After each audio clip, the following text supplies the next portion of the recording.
Berbahagialah setiap kita yang membaca dan merenungkan serta melakukan firman Tuhan dalam kehidupan kita hari lepas hari.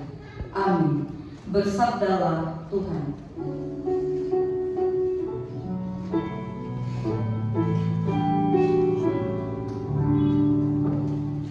Bersabdalah Tuhan, kami mendengarkan.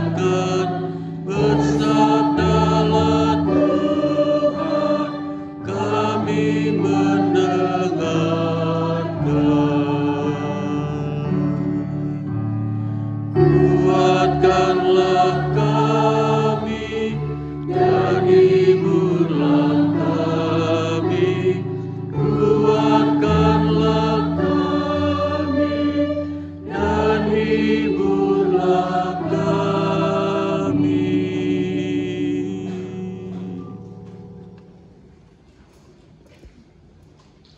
Bapak Ibu, Saudara dan anak-anak yang dikasihi Tuhan, tema Natal kita pada tahun ini adalah marilah sekarang kita pergi ke Bethlehem. Marilah sekarang kita pergi ke Bethlehem itu adalah penggalan kalimat yang ada di dalam Injil Lukas pasal 2 ayatnya yang ke-15. Jadi Bapak Ibu, marilah sekarang kita pergi ke Bethlehem ini adalah kata-katanya siapa? Kata-katanya siapa? Betul? Gembala, betul? Ya. Aduh, saya lupa sesuatu Bapak Ibu. Harusnya hari ini ada kuis. Nanti di akhir, tapi hadiahnya nyusul ya. Ada kuis nanti. Oke.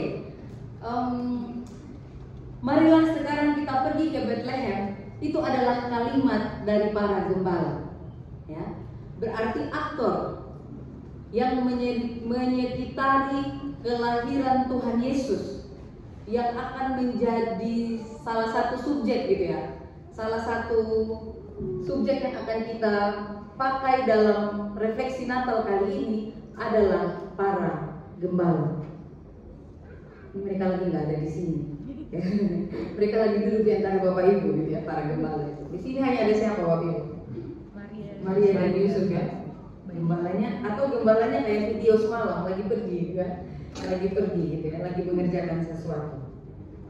Ya, jadi di Natal kali ini kita akan merenungkan tentang makna Natal melalui panggilan Tuhan atas kehidupan para gembala. Kalau begitu, siapakah gembala itu? Gembala adalah orang-orang yang pada waktu itu kehidupannya di wilayah Palestina merupakan orang-orang yang secara sosial status mereka itu cukup rendah. Biasanya para gembala itu berasal dari kalangan masyarakat kecil, miskin, dan dianggap tidak memiliki kedudukan yang terhormat. Ya bagaimana tidak Bapak Ibu? Ketika mereka dianggap sebagai orang yang tidak memiliki kedudukan yang terhormat, karena itu memang ada faktor-faktor yang mendukung. Yang pertama adalah pekerjaan mereka rendah. Mereka itu bekerja sebagai gembala yang pekerjaannya itu merupakan pekerjaan fisik dan keras, dan seringkali penghasilan mereka tidak stabil. Ya, jadi kalau ada mas-mas dalam ruangan ini yang penghasilannya nggak stabil, itu nggak dilirik sama cewek-cewek sekarang ya. Cewek-cewek sekarang nggak cari yang ganteng-ganteng, tapi yang cari yang ekonominya stabil, gitu ya. Betul Mbak-mbak? Yang berwibawa. Ya betul gitu ya. Nah kalau begitu ukurannya, maka gembala ini nggak masuk hitungan, ya. Karena cowok-cowok yang pekerjaannya sebagai gembala ini ekonominya, penghasilannya tidak stabil, makanya rendah banget gitu ya, nggak dilirik sama cewek-cewek mereka, gitu. Mereka bekerja harus menjaga kawanan domba di padang rumput yang terbuka, siang dan malam dalam cuaca yang ekstrim gitu ya. Jadi pasti kulit mereka tidak menarik sama sekali. Pasti kulit mereka itu terbakar gitu. Jadi secara fisik saja wah mereka di luar gitu ya dari perhitungan gitu. Lalu yang kedua, di dalam masyarakat mereka itu sebagai marginal itu juga karena apa, mereka itu orangnya nomaden. Mereka tidak tinggal di salah satu tempat saja, tetapi mereka akan berpindah-pindah.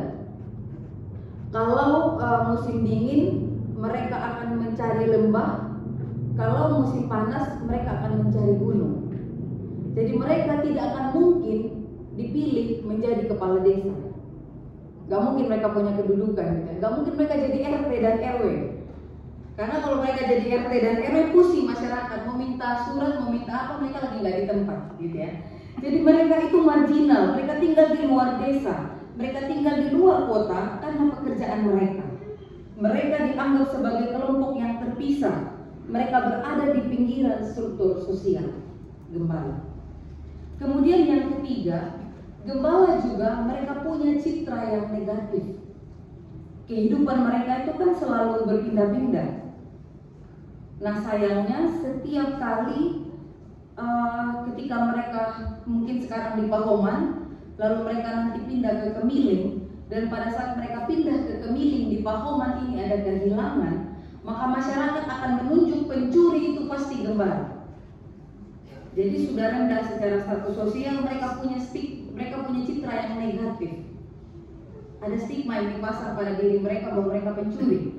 Jadi entah siapa yang mencuri harta benda dari orang di dalam kampung itu, tetapi ketika ada kehilangan, orang akan kompak menunjuk gembala itu pencuri. Jadi gembala adalah orang yang punya citra yang sangat negatif, kedudukan yang sangat rendah di dalam masyarakat. Itu di masyarakat. Lalu bagaimana di dalam bait Allah? Ya. Sekarang ini gereja. Kita permudah saja, bait Allah itu kita ganti dengan gereja. Bagaimana kedudukan gembala itu di dalam rumah ibadah, di dalam persekutuan orang percaya, gitu ya. Nah, para gembala itu di dalam bait Allah mereka dipandang sebagai orang yang pekerjaannya tidak murni secara religius. Karena apa? Karena dalam hukum Taurat, orang yang beribadah itu dia harus bersih. Kalau suami bantu istrinya melahirkan, mohon maaf dia kena darah istrinya, maka laki-laki itu akan menjadi najis. Nah, orang najis itu tidak boleh masuk dalam bait kudus. Yang kedua, dalam hukum Taurat itu siapa yang menyentuh bangkai binatang maka dia najis. Menyentuh cairan yang keluar dari tubuh itu najis. Sementara gembala, jangankan cairan, jangankan bangkai, kehidupan gembala sehari-hari itu ngurus kotoran ternak.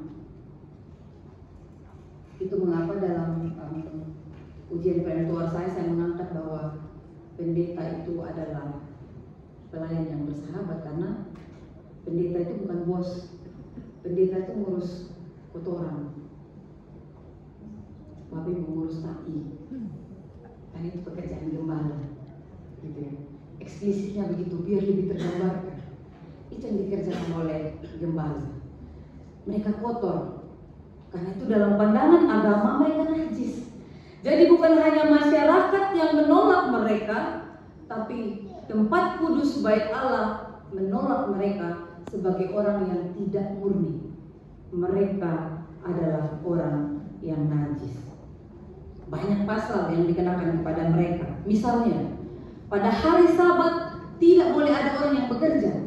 Tapi para gembala ini malas tahu. Mau hari Sabat kek, nggak hari Sabat kek, mereka jalan aja terus. Jadi itu pasal yang berikutnya yang dikenakan kepada mereka, gitu ya, oleh orang-orang, oleh para imam. Bahwa mereka ini tidak pantas mereka datang kepada Allah, karena mereka sangat tidak murni. Bahkan hari Sabat pun mereka pakai untuk bekerja. Bapak Ibu dan Saudara yang dikasihi Tuhan, ini gembala ini adalah sesuatu yang ironi, gitu ya. Ketika gembala itu mereka ditolak di dalam bait Allah, itu sebuah ironi karena kelupaan. Makanya gereja itu gak boleh lupa. Kita, kalau kita perjamuan itu ya, lakukanlah ini sebagai peringatan akan aku. Bahkan Natal ini kan Kristus nggak lahir lagi.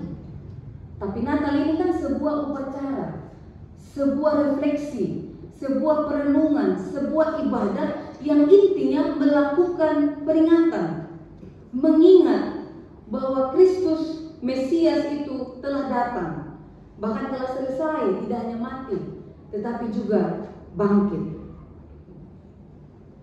Nah, yang menjadi ironi pada waktu itu adalah ada kelupaan, Bapak Ibu. Ketika gembala itu mereka dianggap najis di dalam bait Allah, rupanya para pengikut Allah Abraham, Ishak, Yakub pada waktu itu mereka lupa. Mereka lupa bahwa Abraham, Ishak, dan Yakub adalah orang yang hidup dengan beternak. Bahkan kaya raya minta ampun Abraham itu. Mereka lupa bahwa kalau mereka mau mengusir orang dari sebuah persekutuan dengan alasan undang-undang di dalam gereja, mereka lupa bahwa gereja pertama ini dibangun oleh penjahat yang ditangkap oleh Tuhan yang bernama Paulus. Itu kalau melihat relevansinya dalam gereja hari ini, bahwa Anda berdosa, Anda tidak pantas jadi majelis. Saya tahu track record Anda nggak boleh masuk dalam komisi.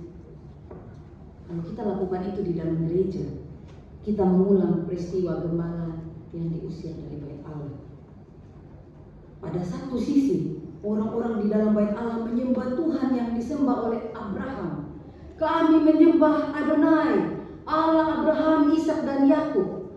Tapi pada sisi yang lain, mereka mengusir gembala. Padahal Abraham, Ishak, dan Yakub itu adalah gembala. Kalaupun bukan gembala, mereka orang yang tidak jauh dari kehidupan ternak. Kalau najis itu dipakai ukuran untuk mengusir orang lain, maka umat Allah pada waktu itu sedang berjalan dalam kelupaan. Orang Jawa bilang sedang dalam kondisi tidak eling. Jadi sebagai orang NTT yang kuliah di Jogja, kata yang paling menyentuh hati saya selain Yesus itu terenyuh dan membuat mujizat, terenyuh itu sangat menyentuh saya. Yang kedua itu kata eling. Itu sangat menyentuh. Baik, saya pikir Bapak Ibu sebagai pendeta, sebagai jemaat, satu hal yang seringkali membuat kita tergelincir dalam hal kecil dan sederhana tapi biasa adalah tidak eling. Kelupaan kita. Itu refleksi Natal bagi kita, Bapak Ibu. Itu yang pertama gitu ya. Nah, yang kedua, dari gembala, kehidupan gembala tadi, kita melihat bahwa ternyata Tuhan memakai kehidupan orang yang sederhana. Untuk saya, Bapak Ibu, hari ini adalah Natal yang ke-5. Karena kita punya 5 kelompok di luar kota ini, dan ada 4 kelompok yang sudah merayakan Natal terlebih dahulu, dimulai dari tanggal 6 Desember kemarin. Begitulah cara majelis kami berbagi perayaan Natal itu, supaya semua kelompok itu terlayani oleh pendeta jemaat. Jadi perenungan bersama dengan Bapak Ibu hari ini adalah perenungan yang ke-5 kali, gitu ya, tentang Lukas pasal 2 ayat 8 hingga ayat yang ke-20. Jadi di pikiran saya ini sudah banyak sekali, sehingga tadi malam Bapak Ibu, saya tidak berdoa untuk menyusun lagi khotbah, tapi saya berdoa untuk bertanya, Tuhan, saya harus menyampaikan apa? Karena nanti Damai Band itu lagunya sangat mengusik perasaan saya. Itu sangat dalam. Ketika mereka berlatih tadi malam itu terenyuh dan sampai ingin mengucurkan air mata gitu ya. Bagus sekali makna dari lagu itu. Dan saya pikir itu lagu yang diciptakan oleh orang yang memang berefleksi dengan sangat dalam, bermeditasi seperti yang dikatakan pemazmur. Lalu orang itu menemukan jawaban dari Injil Lukas pasalnya yang ke-19. Tapi saya tidak akan menyampaikan itu, karena saya ingat pesan saya buat dosen saya waktu kuliah. Jangan tumpahkan semuanya dalam satu hari, kan kamu masih menjadi pendeta lama gitu. Jadi nanti dengar aja lagu itu dan hayatilah. Kita akan bertemu di Natal tahun berikutnya, lalu kita akan menghayati itu. Saya ingin menyampaikan itu, bahwa untuk hari ini banyak sekali begitu dan semuanya indah. Dan semuanya bagi saya menyentuh, memberkati dan menghidupkan. Seperti benih yang akan bertumbuh, berakar dan berbuah. Sehingga hari ini hanya ada 3 gitu ya. Dan menurut saya banyak sekali 3 hal ini. Tadi yang pertama itu, ya, mengenai kelupaan dan eling itu. Nah, yang kedua Bapak Ibu, mengenai kesederhanaan. Ini luar biasa Bapak Ibu dan Saudara yang dikasihi Tuhan. Gembala yang kita tahu statusnya di masyarakat dan di dalam bait Allah begitu kecil, rendah, bahkan marginal itu, mereka di ayat yang ke-14 dikatakan bahwa jadi ketika satu malaikat itu habis berbicara bahwa nanti akan begini dan begitu, banyak malaikat datang lalu berseru mengatakan kemuliaan bagi Allah di tempat yang maha tinggi, dan damai, ayat 14, dan damai sejahtera di bumi di antara manusia yang berkenan kepadanya. Bapak Ibu dan Saudara yang dikasihi Tuhan, orang pertama dalam peristiwa yang menyekitari kelahiran Yesus ini, orang pertama yang masuk dalam klasifikasi sebagai orang yang berkenan di hadapan Tuhan adalah gembala. Yang kita tahu orang kecil, orang marginal, orang najis, orang yang tidak murni, dan orang yang tidak berhak untuk masuk dalam bait kudus Tuhan dalam aturan para hamba Tuhan pada waktu itu. Mereka adalah orang pertama yang berkenan di mata Tuhan. Mereka orang kecil yang ditemui oleh para gembala, oleh para malaikat. Lalu malaikat itu menyampaikan kepada mereka, jangan takut. Sesungguhnya aku memberitakan kepadamu para gembala yang kecil tentang kesukaan yang besar untuk seluruh bangsa. Bapak Ibu, lihat di sini, ya. Kepada gembala yang kecil, yang status sosialnya kecil di mana-mana, Tuhan pilih mereka sebagai orang yang berkenan di hatinya untuk menyampaikan berita yang besar. Dan bukan hanya untuk satu kelompok tertentu, tetapi untuk menyampaikan berita yang besar kepada seluruh bangsa. Makanya kalau kita baca terus di belakang, di ayat yang selanjutnya, di ayat yang ke-18, semua orang heran mendengarkan tentang apa yang dikatakan oleh gembala-gembala itu, karena mereka tahu betul siapa gembala itu. Dia orang yang tidak beres, jauh dari kekudusan. Kalau mau diukur suci nggak suci, ini paling nggak suci. Membuat heran Bapak Ibu. Tetapi itulah peristiwa Natal. Tuhan membuat segala sesuatu yang melampaui segala akal. Pada gembala yang kecil itu menjadikan orang, membuat semua orang heran. Karena malaikat Tuhan datang kepada mereka. Yang namanya malaikat Tuhan itu kan kehadiran firman. Yang disampaikan itu kan adalah firman Allah, pesan. Dan mereka yang mendengarkan. Dan Bapak Ibu, tugasnya malaikat itu kan menyampaikan pesan Tuhan. Nah, ketika gembala itu menerima pesan Tuhan dan mereka tiba di Betlehem, marilah sekarang kita pergi ke Betlehem. Mereka pergi ke Betlehem. Ketika mereka tiba di Betlehem, pesan itu mereka yang sampaikan. Pada titik itu, mereka sedang menjadi malaikat Tuhan untuk menyampaikan pesan. Kalau hari ini Bapak Ibu dalam konteks kita gembala itu, sekarang ini mungkin kita bukan bekerja sebagai orang marginal, apalagi untuk konteks GKSD Tanjung Karang. Ini luar biasa semua. Nanti mohon kesediaan Bapak Ibu, saya mohon sekali mari kita bekerja sama. Keliru ketika ada gembala yang tidak mengenal dombanya. Karena itu sejak Januari Majelis Jemaat punya program pelayanan yang namanya sensus. Nah, sensus itu dia tidak berbicara tentang hanya sekedar tanggal lahir, tanggal baptis dan seterusnya. Tetapi dia ingin menggali apa keahlian dan keterampilan Bapak Ibu. Itu karunia, itu karisma. Jadi untuk sungguh-sungguh mengenal Bapak Ibu dan Saudara. Nah, dari situ nanti kami akan lihat bahwa bisa dipetakan ini, gitu ya. Bapak ini di bagian ini, ibu itu di bagian ini. Jadi mungkin kalau kita tarik ke dalam kehidupan aktual kita hari ini, gembala itu adalah setiap orang yang mungkin sedang bekerja di dunia abu-abu, nggak hitam nggak putih, gitu ya. Sedang bergumul dengan integritas, sedang bergumul dengan kejujuran, sedang bergumul dengan aturan dunia dan value Kristen dan karakter Kristus. Sedang bergumul bagaimana mengintegrasikan firman Tuhan yang disampaikan dengan berapi-api ini, dengan ketika saya berada dalam ruangan yang kelihatannya tenang, tapi saya harus mengambil keputusan moral di situ, keputusan etis di situ, bahkan keputusan yang melibatkan kejujuran dan integritas. Mungkin gembala hari ini adalah orang-orang yang sedang bergumul dengan itu di kehidupannya sehari-hari. Dan mungkin penolakan-penolakan di gereja ini adalah ketika kita tahu orang-orang itu, lalu kita langsung memasang label, ini jangan, itu jangan. Nah, orang-orang yang seperti itu Tuhan cari, Tuhan tangkap seperti Paulus, dan Tuhan pakai, dan mulutnya itu menyampaikan pesan Tuhan. Dan pada satu titik, gembala yang kecil itu menjadi malaikat yang menyampaikan pesan Tuhan. Berarti Bapak Ibu dan Saudara yang dikasihi Tuhan, pesan Natal yang kedua adalah Natal itu inklusif, gak milah dan gak milih. Bukan karena Mbak Dwika main musik setiap hari Minggu pasti Mbak Dwika yang akan dipilih gitu ya. Aku gak pernah, itu bukan. Tetapi panggilan Tuhan itu terbuka untuk setiap orang. Yang terakhir, yang ketiga Bapak Ibu dan Saudara yang dikasihi Tuhan, Natal ini berbicara tentang kesederhanaan.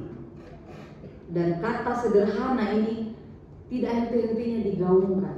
Kenapa Bapak Ibu? Karena Natal ini sudah ditarik oleh para ahli ekonomi, lalu sudah dikemas menjadi sesuatu yang diprofanisasi, supaya produksi itu laris setiap Desember, supaya saya dan Bapak Ibu jangan sampai nggak beli baju Natal. Udah diproduksi soalnya gitu ya. Jangan sampai nggak beli hiasan Natal gitu. Harus meriah, harus mewah, hedonisme, konsumerisme. Lalu seperti tadi malam ketika Bapak Ibu pulang, gereja pada tanggal 24 malam menghasilkan sampah terbesar dari segala macam rumah ibadah yang ada di Bandar Lampung. Kita disetting seperti itu. Nah, karena itu poin yang ketiga dalam perenungan kita adalah kembali mengingat bahwa Natal itu berbicara tentang kesederhanaan. Ini terima kasih banyak untuk Komisi Pemuda yang didukung oleh KHR dan semuanya. Saya lihat mereka beli untuk apa namanya Bapak Ibu, soalnya beda bahasa NTT sama orang sini. Yang di atas ini jerami, kalau bahasa Sumba kuang, jauh ya, gitu. Ini jerami gitu ya. Jerami ini kayaknya dicari, dibeli online. Karena ini kota, nggak ada jerami di sini. Mereka berusaha menghadirkan kesederhanaan gitu ya, walaupun di dalam kuota begitu. Nah, mungkin ini bisa menjadi masukan buat teman-teman untuk tahun depan. Bisa aja model palungan ini bisa dibuat seperti kalau kita melihat rumah-rumah saudara-saudara kita yang kerja sebagai pemulung dan seterusnya. Itu bisa juga kita angkat di sini. So, hanya untuk mengingatkan kepada kita, walaupun Yesus itu lahir di Migdal Eder, tidak akan dibahas di sini. Tetapi palungan ini, palungan di dalamnya maksudnya yang ada bayi Yesus itu, lalu keadaan-keadaan lamping dan seterusnya, itu mau mengingatkan kepada kita tentang kesederhanaan. Bahwa Natal itu kesederhanaan. Jangan sampai kita terbawa arus, kita termakan konsep yang dilemparkan di pasar gitu ya, bahwa Natal itu berbicara tentang profanisasi. Jangan sampai seperti itu. Natal mengingatkan kepada kita kesederhanaan. Bapak Ibu kalau melihat ini dikerjakan mungkin hampir 2 minggu atau ya berapa lama ya dikerjakan oleh para teman-teman pemuda didukung oleh KHR. Sebenarnya saya yang meminta gimana teman-teman coba tampilkan, buatlah sebuah seperti ini, buatlah palungan, tapi menaranya ini dari batu. Lalu di menara ini dibuat batu, lalu batu itu dikasih kawat duri, lalu kawat duri itu dikasih kayak sobekan-sobekan baju. Itu mau berbicara tentang solidaritas gitu ya, bahwa Gereja Katolik gitu ya, Paus Fransiskus sudah menyampaikan bahwa Natal kali ini untuk Gereja Katolik palungannya itu dikasih serban. itu solidaritas dengan korban perang Israel Palestina. Jadi jangan sampai kita Natal tapi kita tidak punya rasa apa-apa sama sekali. Padahal Kristus itu lahir dalam konteks. Kristus itu lahir dalam konteks dan dia menggantikan raja-raja yang lalim itu. Sehingga sebenarnya Natal itu harus kontekstual. Apa yang sedang menjadi pergumulan dunia, sekarang ada masalah bencana sosial, pinjaman online, judi online gitu ya. Apa yang sedang menjadi konteks dunia, Natal itu datang. Kelahiran Kristus itu datang kepada itu. Jadi tidak berbicara tentang segala sesuatu yang hanya bersifat kemeriahan, hanya bersifat hiasan dan seterusnya. Tetapi Natal itu berbicara tentang sesuatu pemaknaan bahwa apapun konteks kita hari ini, Kristus datang dalam konteks saya. Gitu. Jadi lampu-lampu ini kan menggantikan lilin, gitu ya. Kemudian biji-bijian cantik itu, kain-kain itu kan menggantikan salju. Bahwa seperti Kristus, seperti pohon ini, evergreen ini, dia tidak akan pernah mati baik di musim panas maupun di musim salju. Gitu. Jadi ini makna-makna dari hiasan-hiasan itu. Seperti itulah Tuhan tidak berubah dalam segala musim kehidupan manusia. Gitu. Nah, kembali kepada kesederhanaan Bapak Ibu, bahwa Natal itu berbicara tentang kesederhanaan. Kalau pada waktu itu para gembala mereka bilang, marilah sekarang kita pergi ke Bethlehem. Dan di Bethlehem itu mereka mencari hotel-hotel, maka mereka akan menjadi sahabatnya Ayu Ting Ting. Kenapa Pak Adi? Kenapa jadi sahabatnya Ayu Ting Ting? Alamat palsu. Ya? Benar Bu Titi. Di mana? Gitu. Di mana? Bapak Ibu yang mana yang sudah lanjut usia, yang sudah diusun, tahu nggak lagunya Ayu Ting Ting? Tahu lah. Di mana Pak Tomo? Di mana, kemana ku harus menang. Rapnya di mana Mbak Marsya? Kesana. Ya mohon maaf nyanyi aja Bapak Ibu, ini kan lagi Natal ya, lagi ceria. Coba nyanyi lagunya Ayu Ting Ting dulu, 3, 2, 1. Kesana kemari membawa alamat, namun yang ku temui bukan dirimu. Apa Bang Ria? Yang ku terima alamat palsu. Yang ku terima alamat palsu, gitu ya. Jadi kalau kita terjemahkan konstruksi pasar tentang Natal, Bapak Ibu sedang menjadi temannya Ayu Ting Ting. Bapak Ibu sedang menerima alamat palsu. Bapak Ibu dan saya sedang salah alamat. Karena Bethlehem itu ada di tempat yang sederhana, bukan di tempat yang mewah penuh dengan pesta pora, sementara dia tahu teman persekutuannya sedang bergumul. Gitu ya. Jadi siapa yang masih gitu ya, terbawa dalam konstruksi pasar mengenai profanisasi Natal, dia adalah orang-orang yang belum tiba di Bethlehem. Dia masih bersama dengan Ayu Ting Ting mencari alamat yang sebenarnya, karena dia masih di tempat alamat palsu. Itu Bapak Ibu. Jadi Natal itu berbicara tentang kesederhanaan. Itu refleksi Natal kita pada tahun ini. Jadi jangan takut dengan kesederhanaan Natal, ya. Jangan takut dengan kesederhanaan Natal, karena kita tahu betul Tuhan datang di dalam kesederhanaan. Dan Tuhan memilih gembala-gembala itu untuk menguatkan pesan Natal mengenai kesederhanaan. Marilah sekarang kita pergi ke Bethlehem, dan yang gembala temukan di Bethlehem adalah fakta tentang dirinya yang kecil dan fakta tentang Kristus yang lahir di tempat yang sederhana. Itu fakta Natal, itu refleksi Natal untuk saya dan Bapak Ibu. Amin buat firman Tuhan saat teduh untuk kita.